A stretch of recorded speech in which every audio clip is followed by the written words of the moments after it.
After the tragic events at Imola, the San Marino Grand Prix, Formula One was in mourning for its great former champion Ayrton Senna and the most promising of newcomers, Roland Ratzenberger.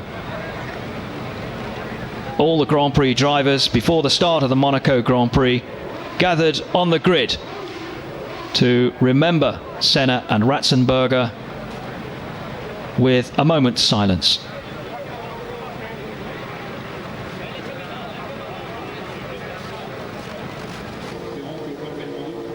The crowd too, thousands of them packing all the balconies and the little streets, wending their way up from the harbour, all of them with their conversations punctuated by the name of Ayrton Senna.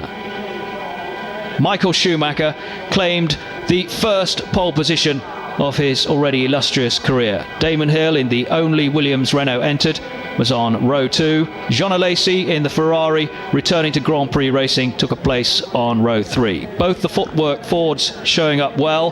Martin Brundle in the McLaren disappointed with his qualifying position. 8th place. Michele Alboreto, the Italian veteran, on row 6, and Andrea De Cesaris returning to the Jordan for the first time this season. 198 Grand Prix, he replaced the suspended Eddie Irvine. Olivier Beretta in the Larrousse, number 19, the first Monegasque to take part in the Monaco Grand Prix in its 40-year history. David Brabham in the only Simtek entered as a mark of respect to Roland Ratzenberger.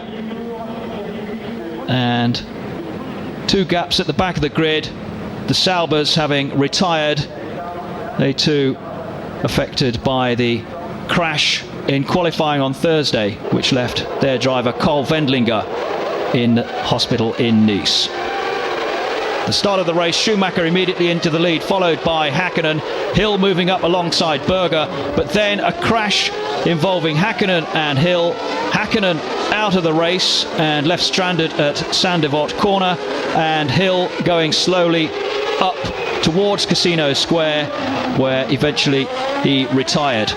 2 other cars out at that first corner, Gianni Morbidelli in the Footwork and Pierluigi Martini in the Minardi.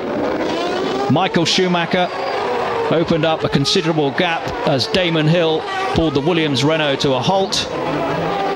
Damaged steering and wheels, Mika Häkkinen made his way slowly and thoughtfully back to the pits.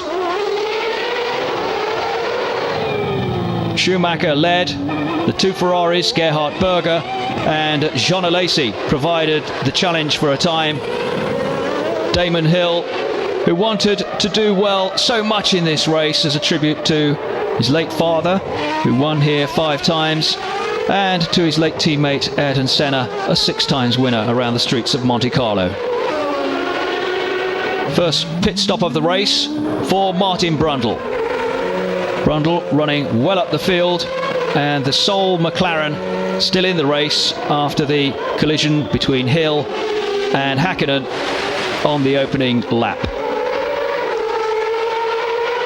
Brundle going slowly down the pit lane, new regulations ensuring that the maximum speed in pit road was only 80 kilometers per hour.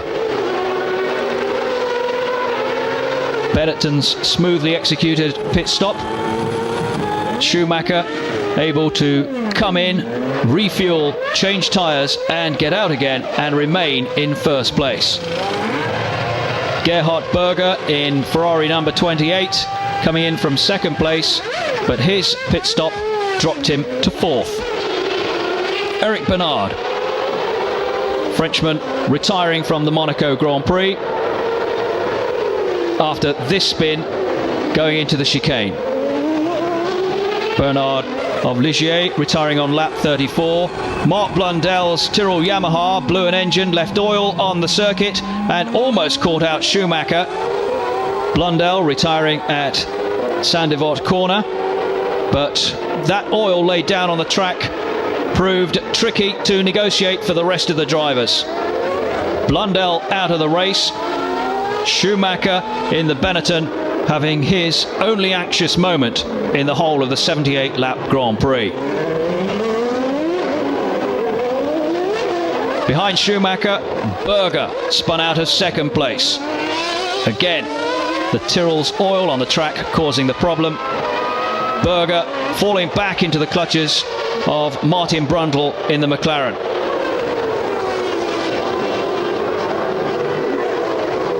Brundle looking for the opportunity to pass and eventually making it on the hill down from the casino towards the hairpin. Race order: Schumacher first, Brundle second, and Gerhard Berger third.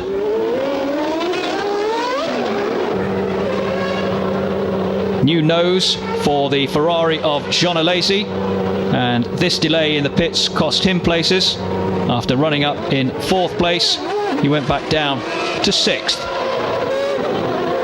But that improved almost immediately when Christian Fittipaldi retired from 5th place, his footwork with transmission trouble. Alesi closing on the Jordan of Andrea De Cesaris. Under 2 seconds between them, but Alesi couldn't catch, let alone pass De Cesaris, and had to be content with finishing in 5th place.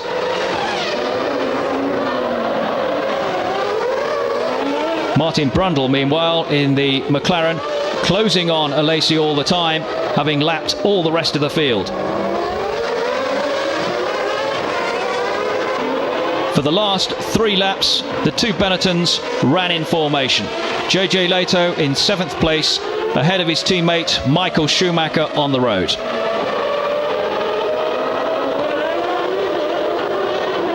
Schumacher bringing his car home for his 6th win in his 42nd Grand Prix. 25-year-old German, starting from pole position and completely dominating the race. Benetton pit crew moving across to the pit wall as they wait for Jackie Ickx to signal the 4th win out of 4 for Michael Schumacher and Benetton in the 1994 season. Michael Schumacher in Benetton number 5, the winner of the 1994 Monaco Grand Prix. Splendid performance by the young German in his now adopted hometown. Martin Brundle bringing the McLaren home for his first points of the season and equaling his career best finish in Grand Prix racing. Gerhard Berger, whose Ferrari engine expired just after the finish, held on to 3rd place. Schumacher by a considerable margin then, over 37 seconds from Brundle. Berger over 1 minute and a quarter behind the leader, and Andrea De Cesaris standing in for the suspended Irvine in the Jordan, taking 4th place. But all the plaudits went to Benetton and to Michael Schumacher. A magnificent show for 78 laps around the streets of Monte Carlo. Schumacher so far invincible this season. I enjoyed it very much, especially here. It's more or less my home. I'm living here, and to have the victory here means quite a lot to me. What even means more to me is that the whole weekend we were very competitive. We came here with the car sorted out completely. We had no problems in the car except one little, but setup wise we were very good, and we could work in a fine detail from the beginning on, and this means that the team is very, very competitive and very good sorted out. So a full house for Schumacher, 40 points out of 40 after his 4 consecutive wins. Gerhard Berger of Ferrari now in 2nd place in the Drivers' Championship ahead of Damon Hill. Martin Brundle up to 7th place, having picked up 6 points for 2nd at Monte Carlo. And in the Constructors' Championship, Benetton leading the way with Schumacher's 40 points. The initial challenge coming from Ferrari, led by Gerhard Berger and Jean Alesi. Williams-Renault stay down in 5th place, but the question everybody asked after Monaco, was it the start of the McLaren revival?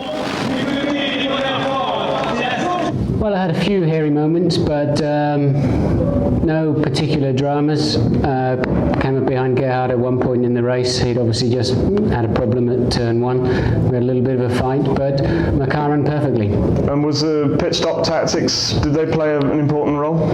Yes, my team called an early stop. I think it was a very smart move and helped us out enormously in the race. After all the tragic and traumatic events in Grand Prix racing over the past fortnight, good to report a safe race. The lead trio up there on the podium with the Monaco royal family. A new experience for both Schumacher and Brundle. Alesi in 5th place for Ferrari. But the smiles of delight from Brundle, Schumacher and Gerhard Berger.